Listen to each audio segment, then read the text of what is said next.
बिस्मिल्लाहिर्रहमानिर्रहीम। आज का हमारा टॉपिक है primer designing. Okay, before going to primer designing we should know some basic information related to the primers and the basic information and the basic procedure in which primer is used with PCR. PCR किसे कहते हैं? Polymerase chain reaction. It is just a chain-like reaction in which million to billion of copies of a specific DNA sample can be produced rapidly. ठीक है, इसकी यही खुसूसियात होती हैं। अगर आप इस फिगर को देख लेते हैं तो दिस इज पीसीआर मशीन, ये हमारे पास पीसीआर मशीन है और this is reactions that's are taking place inside this PCR machine. If we have a single fragment of DNA, single fragment means double-stranded DNA. In first cycle, it can produce 2 fragments with 2 double-stranded. Then in second, it can be converted into 4 strand. Means it can be increased exponentially. Exponential किसे कहते हैं? 10 के power को कहते हैं, power के हिसाब से 10 के पावर में. Means 2 की पावर 2, 4 की पावर 2, इस हिसाब से कि जितना आपके पास साइकिल आता है तो उस साइकिल के हिसाब से ना नंबर ऑफ कॉपीज वो एक्सपोनेंशियली इंक्रीज करता है पीसीआर के अंदर. Okay, these are some basic steps of PCR. First of all, we have genomic DNA and genomic DNA always in the form of double-stranded DNA. In first step, we denature this double-stranded DNA into single-strand DNA. Then, this is called denaturation step. And at this step, we provide 95 temperature. हम 95 क्यों देते हैं? इतना high temperature हम इसलिए देते हैं ताकि जो डबल स्ट्रैंडेड डीएनए है उनको हम इजीली सिंगल स्ट्रैंड में कन्वर्ट कर सके, डीनेचर कर सके. दो टर्म्स में कंफ्यूज मत होना आप लोग, डीनेचरेशन एंड सेकंड क्या है? Degradation. Denaturation and degradation, these are 2 different terms. Denaturation means unzip of 2 strand, 2 DNA strand. अगर 2 डीएनए स्ट्रैंड को आप अनजिप करते हैं मींस वो फंक्शनली अनफंक्शनल हो जाता है, तो उसे हम डीनेचरेशन कहते हैं. अगर हम न्यूक्लियोटाइड को ब्रेक डाउन करते हैं, एक एक न्यूक्लियोटाइड अगर हम सेपरेट करते हैं तो उसे हम कहते हैं डिग्रेडेशन. डिग्रेड होना, डिग्रेड होना समथिंग इज डिफरेंट. डिग्रेड होता है तो फिर वो दोबारा रीनेचर मींस या रिकम्बाइन या रीअसेंबल नहीं होता. But in case of denaturation, किसी चीज को हम डीनेचर करते हैं तो ये दोबारा से रीनेचर हो जाता है. ठीक है. पीसीआर के अंदर ये 3 इंपॉर्टेंट स्टेप्स हैं जो हर साइकिल के अंदर ये 3 इंपॉर्टेंट स्टेप्स होते हैं. First one is denaturation step, second was annealing step. Annealing step कहते हैं कि वो स्टेप जिसके ऊपर प्राइमर जाके आपके टेम्पलेट स्ट्रैंड के साथ बाइंड करे, उस स्टेप को हम कहते हैं एनीलिंग. ठीक है. और ये टेम्परेचर आपका होता है कि 50 से लेकर 65 के दरमियान टेम्परेचर हम रखते हैं. ये हमारे प्राइमर के बाइंडिंग एफिनिटी की बेस पर, बाइंडिंग जो कैपेबिलिटी है उसकी बेस पे हम यहाँ पे टेम्परेचर सेट करते हैं. It's range is between 50 to 65 के रेंज में होता है. फिर नेक्स्ट स्टेप है एक्सटेंशन. इसे हम एक्सटेंशन भी कहते हैं और एलोंगेशन भी कहते हैं. एलोंगेशन एंड एक्सटेंशन का मतलब ये होता है कि प्राइमर के बाइंड होने के बाद अब पॉलीमरेज आकर वहां पे बाइंड कर लेती हैं, उसके बाद उसकी एम्प्लीफिकेशन करती है जहां पर इस एरिया के ऊपर प्राइमर बाइंड है और इसी प्राइमर के ऊपर डीएनए पॉलीमरेज आके डबल स्ट्रैंडेड बनाता है. मींस इसी फर्स्ट स्टेप के ऊपर, फर्स्ट साइकिल के अंदर ही आपके पास 2 फ्रैगमेंट प्रोड्यूस होता है विथ डबल स्ट्रैंडेड. अब यही साइकिल, यही जो प्रोसीजर है, ये 1 2 3, these 3 step repeat in each cycle. Her cycle के अंदर ये रिपीट होता है. जैसा कि यहाँ पे देखें, एरो से शो किया हुआ है, ये सारे के सारे एक एक ही साइकिल के अंदर ये 3 स्टेप्स होते हैं। Next coming to primer. What is primer? सबसे पहले ओके, 1 मिनट साइलेंट प्लीज। जी, कोई क्वेश्चन पूछना चाह रहे आप में से? अगर क्वेश्चन पूछना चाह रहे तो फिर पूछ के प्लीज। नो सर, कोई क्वेश्चन नहीं है। ओके, क्योंकि ये सिंपल चीज है इस वजह से मैं थोड़ा सा स्पीड से आगे जा रहा हूँ। What is primer? A primer is a short synthetic oligonucleotide. What is different between synthetic and natural? Synthetic means we can design ourselves. हम synthetically, हम chemically, हम industrially design करते हैं, उसे हम synthetic कहते हैं। ठीक है, ये क्या है primers? These are synthetic oligonucleotides. Oligonucleotides एक होते हैं पॉलीन्यूक्लियोटाइड, एक होते हैं डाइन्यूक्लियोटाइड, एक होते हैं ट्राई, एक ओलिगो। ओलिगो का मतलब होता है कि below than 50 nucleotide, sorry 50 nucleotide से अगर बिलो हो और 2 से अबव हो या 10 से अबव हो तो उसे हम ओलिगो न्यूक्लियोटाइड कहते हैं। ठीक है, क्या है primer? Basically it is a synthetic oligonucleotide which is used in many molecular techniques from PCR to DNA sequencing। बहुत सारे टेक्निक्स भी यूज होते हैं, ये आप लोग खुद जानते हैं। आप लोग अब 6th सेमेस्टर में हैं तो I will consider that you have already information regarding PCR as well as primer. Okay, primers always in the form of pair। ठीक है, हमेशा पेयर के फॉर्म में होता है, एक रिवर्स होता है, एक फॉरवर्ड होता है।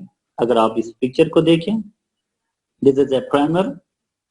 ठीक है, और 1 out of 2 pair, one primer always in the form of reverse complementary to template। ठीक है, reverse complementary to template region. आपके पास अगर एक टेम्पलेट रीजन है, ये एक टेम्पलेट है 5 to 3 है, तो प्राइमर हमेशा 5 to 3 की तरफ ही पॉलीमराइजेशन करता है। ठीक है, ये बाइंडिंग के बाद अब प्राइमर की ये खुसूसियात हैं, this is complementary to our template sequence, so it can easily bind on template sequence just after binding. The DNA polymerase bind at 3' end of the primer and add new nucleotide at this point in 5 to 3 direction। इसी direction के अंदर ये इसको add करते जाते हैं। अब ये लिखा हुआ है कि एनीलिंग। एनीलिंग मीन्स ऑलरेडी हम पढ़ के आए हैं कि एनीलिंग वो स्टेप जिसके ऊपर प्राइमर आपके टेम्पलेट के साथ बाइंड कर ले। Okay, next, why are primer needed? हमें प्राइमर की क्यों जरूरत है? हम बगैर प्राइमर के पीसीआर क्यों नहीं लगा सकते हैं? Because DNA polymerase is unable to initiate polymerization without primer. अब डीएनए पॉलीमरेज की एक ड्रॉबैक कह दें या उसकी एक खसूसियात में ये है कि ये इटसेल्फ पॉलीमराइजेशन स्टार्ट नहीं करता जब तक इसको कोई डबल स्ट्रैंडेड स्ट्रैंड डीएनए या फ्रैगमेंट न मिले। तो but in case of RNA polymerase की एक खसूसियात है जिसे हम प्राइमेस आरएनए पॉलीमरेज कहते हैं। ये primase RNA polymerase has ability to amplify or to polymerize on a single stranded DNA। आपके पास अगर सिंगल स्ट्रैंड डीएनए है उसके ऊपर ही एडिशन करता जाता है, इसकी ये खुसूसियात है। जब हम पीसीआर की बात करते हैं तो पीसीआर में हम डीएनए पॉलीमरेज यूज करते हैं। पीसीआर में हम क्या यूज करते हैं? डीएनए पॉलीमरेज यूज करते हैं। अब डीएनए पॉलीमरेज यूज करते हैं तो हमें एम्प्लीफिकेशन के लिए प्राइमर रिक्वायर्ड है। अब डीएनए पॉलीमरेज की क्या खुसूसियात है? 3' के ऊपर न्यूक्लियोटाइड एडिशन करता है। इसका फंक्शन में से एक फंक्शन ये है कि ये क्या करता है? उसके ऊपर एडिशन करता है न्यूक्लियोटाइड। ओके, ये हमने पढ़ लिया। इसको स्लाइड में कोई क्वेश्चन है तो पूछें, अदरवाइज हम नेक्स्ट स्लाइड की तरफ मूव करते हैं। ये सिंपल है। Primer specificity. Okay, why it is very important to specify a primer at its specific region. हम कोई स्पेसिफिक रीजन को एम्पलीफाई करने के लिए हमारे पास जो प्राइमर है उसकी स्पेसिफिसिटी हाईली स्पेसिफाई होना चाहिए। अगर स्पेसिफिक ना हो तो फिर क्या होगा? पॉसिबल है हमारे पास जो प्राइमर है हम जीनोमिक डीएनए के अंदर मल्टीपल साइट्स के ऊपर जाके बाइंड करें और मल्टीपल फ्रैगमेंट्स आपको एज ए आउटपुट देते। तो पॉसिबली अगर आप प्राइमर्स को की स्पेसिफिसिटी नहीं बढ़ाते हैं तो जो टारगेट रीजन है जिसको आप एम्पलीफाई करना चाहते हैं वो एम्पलीफाई नहीं होगा। इसीलिए ओके इसीलिए आपने देखा होगा कि सम टाइम हम बहुत सारे स्टूडेंट्स कह रहे होते हैं सर हमारा पीसीआर काम नहीं कर रहा है, हमारे प्राइमर में रिजल्ट नहीं आ रहा है। तो उसकी एक वजह ये हो सकता है कि प्राइमर के ऊपर डिपेंड हो सकता है। If you have a good primer then your PCR will work, otherwise आपका पीसीआर आपको प्रोडक्ट नहीं देगा। ठीक है, गुड प्राइमर की क्या खसूसियात है फिर हम आगे पढ़ेंगे। Why are two primers needed for PCR? हमें पीसीआर के लिए हमेशा टू प्राइमर्स की जरूरत क्यों है? हम सिंगल प्राइमर की क्यों यूज नहीं करते? Why we are always use primer in the form of pair? Pair के फॉर्म में क्यों यूज करते हैं? देखिए, as in each PCR reaction, they are designed so that they flank the target region that should be copied. Means अगर हम single primer design करें तो वो एम्पलीफाई करते सिंगल स्ट्रैंड को। ठीक है, एक ही स्ट्रैंड एम्पलीफाई होगा। एट द एंड हमारे पास सिर्फ सिंगल स्ट्रैंडेड फ्रैगमेंट्स होंगे हमारे पास पॉसिबल। अब सेकंड इसमें जो प्रॉब्लम्स है वो है कि जिस तरह पहले हमने बात की थी एक्सपोनेंशियली ग्रोथ करता है, इंक्रीज करता है। लेकिन अगर हम सिंगल प्राइमर यूज करते हैं तो फिर एक्सपोनेंशियली नहीं होगा। क्यों? अगर आपके पास एक प्राइमर है तो उससे एक फ्रैगमेंट आ रहा है, ठीक है, पेयर। अब उसी के ऊपर दोबारा से प्राइमर बाइंड नहीं कर लेता। क्यों? उसकी वजह यह है कि that is specific to already template. सिर्फ टेम्पलेट सीक्वेंस के ऊपर ही एक ही टेम्पलेट के ऊपर वो बाइंड करता है। मींस हर जो न्यू बनने वाले जो टेम्पलेट है, सॉरी जो न्यू बनने वाले जो फ्रैगमेंट है उसके ऊपर कोई भी प्राइमर ऐड नहीं करेगा। ठीक है, उसके साथ एनीलिंग नहीं हो सकता। लिहाजा जो आपके पास स्टार्टिंग में जो डीएनए फ्रैगमेंट है और जो टेम्पलेट है उसी स्ट्रैंड से ही एम्पलीफाई होगा हर दफा, नेक्स्ट साइकिल में उसी से एम्पलीफाई होगा। लेकिन एक में दो है तो दो में जो सेकंड साइकिल के अंदर दो में दो होगा, फिर दो के ऊपर चार हो सकता है, चार के ऊपर फिर आठ। ठीक है, तो ये एक है कि हम अगर स्पेसिफिक डीएनए फ्रैगमेंट को एम्पलीफाई करना चाह रहे हैं तो ये डबल स्टैंडर्ड में होना चाहिए। और डबल स्टैंडर्ड के लिए ही हम दो प्राइमर ऑलवेज पेयर की फॉर्म में यूज करते हैं। ओके, आप लोगों को मेरी आवाज आ रही है? Yes sir. यस सर, आ रही है। Okay, natural properties of primer designing. अब जब हम प्राइमर डिजाइन करते हैं तो we should be careful about these some points. First of all, the length of primer should be 18 to 24 base. क्यों 18 to 24 बेस क्यों होना चाहिए? What will happen if the length of primer is below than 18? अगर 18 से below हो तो क्या हो सकता है? It can bind unspecifically to more than one region in the genomic DNA. ठीक है, अगर ये 18 से कम हो तो पॉसिबली, क्योंकि जीनोम के अंदर रिपीट रीजन बहुत ज्यादा हैं, 10-20 जो शॉर्ट सीक्वेंस जो सीक्वेंस रिपीट है, शॉर्ट सीक्वेंस रिपीट है, वो जीनोम के अंदर बहुत ज्यादा है। तो इस वजह से अगर हम 18 से कम करते हैं तो उसकी स्पेसिफिसिटी डिक्रीज होती है। तो so it can bind any place in the genome. Secondly, अगर हम 24 से ज्यादा रखें, 24 बेस से ज्यादा रखें तो क्या होगा? It will be highly specific होगा। हम 30 तक भी रख सकते हैं, लेकिन अब हाईली स्पेसिफिक होगा। इससे इशू क्या हो सकता है? इशू ये हो सकता है कि अगर हम हाईली स्पेसिफाइड करें तो पॉसिबल है कि जो प्राइमर हमने डिजाइन किया है और जिस जीनोम के अंदर हम उस फ्रैगमेंट को एम्पलीफाई करना चाह रहे हैं, उस जीनोम के उस साइट्स के ऊपर कोई एक या दो न्यूक्लियोटाइड अगर चेंज हो तो फिर उसकी बाइंडिंग का इश्यू आ सकता है। ठीक है, इसलिए हम एक रेंज में प्राइमर डिजाइन करते हैं ताकि वो हम इजीली अपने टारगेट के ऊपर फिक्स कर सकें। ठीक हो गया। Second point is GC content. GC content is also important. It should be between 40 to 60. What will happen if? Excuse me sir. Yes. Sir अगर प्राइमर जो है वो 24 बेस से ज्यादा हो जाए तो हम ये कह सकते हैं कि वो सेकेंडरी स्ट्रक्चर्स भी बना सकता है हेयर पिन लूप जैसे।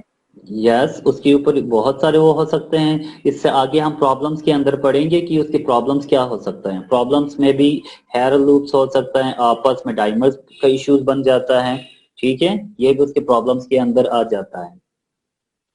ओके, नेक्स्ट है कि GC contents. GC contents is very important. GC content important क्यों है? 40 to 60% होना चाहिए। जीसी कंटेंट इसलिए इंपॉर्टेंट होता है कि जीसी, इसका क्या मतलब है? जीसी के अंदर आप जो डबल स्टैंडर्ड हैं और जो 2 हाइड्रोजन बॉन्ड और 3 हाइड्रोजन बॉन्ड, इसके साथ इनका रिएक्शन है जीसी कंटेंट्स में। अगर हाईली जीसी कंटेंट हो तो उनके अंदर जो क्या कहते हैं, ये जो हम टेम्पलेट कहते हैं,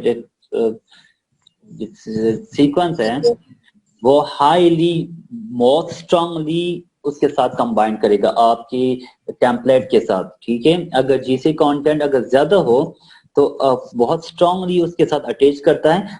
अटैच होने के बाद वो फिर दोबारा से अनजिप होना मुश्किल होता है। एक दफा अटैच होने के बाद अनजिप होना मुश्किल होता है। इस वजह से हम जीसी कंटेंट भी एक लिमिट में रखते हैं। ठीक है। सेकेंडली, अगर जीसी कंटेंट बहुत कम हो तो उसकी जो एनीलिंग पावर है वो कम हो जाता है। जितना जीसी कंटेंट हम इंक्रीज करते हैं एनीलिंग पावर बढ़ जाता है। अगर हम इसको ब्लो करते हैं तो फिर वो एनीलिंग पावर कम हो जाता है। इसलिए हम जब भी प्राइमर डिजाइन कर रहे होते हैं हम कोशिश करते हैं कि 3 प्राइम के ऊपर, कौन से प्राइम के ऊपर? 3 प्राइम के ऊपर जीसी कंटेंट थोड़ा रिच रखते हैं ताकि, और वो मोर स्पेसिफिक रखते हैं। 3 प्राइम के ऊपर हम इसको स्पेसिफिक इसलिए रखते हैं क्योंकि एम्प्लीफिकेशन और पॉलीमराइजेशन एक्सटेंशन कौन सा साइड से होता है? 3 साइड से होता है। अगर 3 साइड के ऊपर हमारे प्राइमर और टेम्पलेट आपस में ज्यादा मैच ना हो, मीन्स अगर पेयरिंग में इश्यू आ जाए तो पॉसिबल है आपके पास रिजल्ट कुछ भी ना आए। इसलिए जो 3 प्राइम है वो हाईली स्पेसिफिक होना चाहिए और वो थोड़ा सा जीसी रिच होना चाहिए। Okay okay, the 3 prime end in the CRG to promote binding, ये ऑलरेडी हमने डिस्कस किया कि हमारा तो 3 प्राइम है उसके ऊपर COG थोड़ा सा रिच होना चाहिए ताकि बाइंडिंग को प्रोमोट कर सके। The 3 end of the primer should be an exact match, ये अभी भी हमने डिस्कस किया क्या होना चाहिए? जो 3 प्राइम है स्पेसिफिकली, बाद में आगे जाके हम जब टाइप्स ऑफ प्राइमर्स पढ़ेंगे तो उसमें हमें क्लियर होगा कि हम 3 प्राइम, क्योंकि हम 5 प्राइम के ऊपर ना रिस्ट्रिक्शन साइट्स ऐड कर रहे होते हैं, इसलिए 3 प्राइम इज वेरी इंपॉर्टेंट होता है। क्यों? क्योंकि एग्जैक्ट मैच होना चाहिए। एग्जैक्ट मैच हो तो ही डीएनए एक्सटेंशन होगा आपके पास। ओके, नेक्स्ट है melting temperature. PM should be 50 to 60 centigrade. PM क्या होता है? मेल्टिंग टेम्परेचर कहते हैं कि वो टेम्परेचर जिसके ऊपर आपके पास हाफ डीएनए अनजिप हो जाए, हाफ डीएनए अनजिप हो जाए। जो डबल स्टैंडर्ड डीएनए है आपके पास वो सिंगल स्टैंडर्ड में कन्वर्ट हो जाए इस टेम्परेचर के ऊपर, उसे हम मेल्टिंग टेम्परेचर कहते हैं। होता ही है कि ये टेम्परेचर स्पेसिफाई होता है कि हमारे डीएनए के साथ अगर डीएनए अनकॉइल होता है या डीएनए एक दूसरे से अनजिप होता है तभी टेम्पलेट हमारे पास अवेलेबल होगा प्राइमर्स के लिए। ठीक है, अदरवाइज ये हमारे लिए अवेलेबल नहीं होगा। ओके, उसके बाद है primer should have template with 5 centigrade of each other. अब टेम्पलेट जो मेल्टिंग टेम्परेचर है वो हमारे पास प्राइमर, देखिए हमारे पास प्राइमर पेयर की फॉर्म में है। ठीक है, फॉरवर्ड है क्या रिवर्स है, तो उन दोनों के दरमियान जो डिफरेंसेस हैं वो मैक्सिमम 5 सेंटीग्रेड तक होना चाहिए। बल्कि एक आगे एक्सपेरिमेंट के अंदर उन्होंने कहा कि 3 टेम्परेचर तक आप 3 सेंटीग्रेड तक आगे पीछे हो सकता है प्राइमर का। Okay, primer pair should not have complementary region. Primer जो पेयर्स हैं वो आपस में एक दूसरे के साथ कॉम्प्लीमेंट्री नहीं होना चाहिए। अगर कॉम्प्लीमेंट्री हो तो क्या होगा, that will be combined and form a dimer। Easily ये डाइमर्स बनाता है, तो फिर आपके पास प्राइमर्स अवेलेबल नहीं होगा।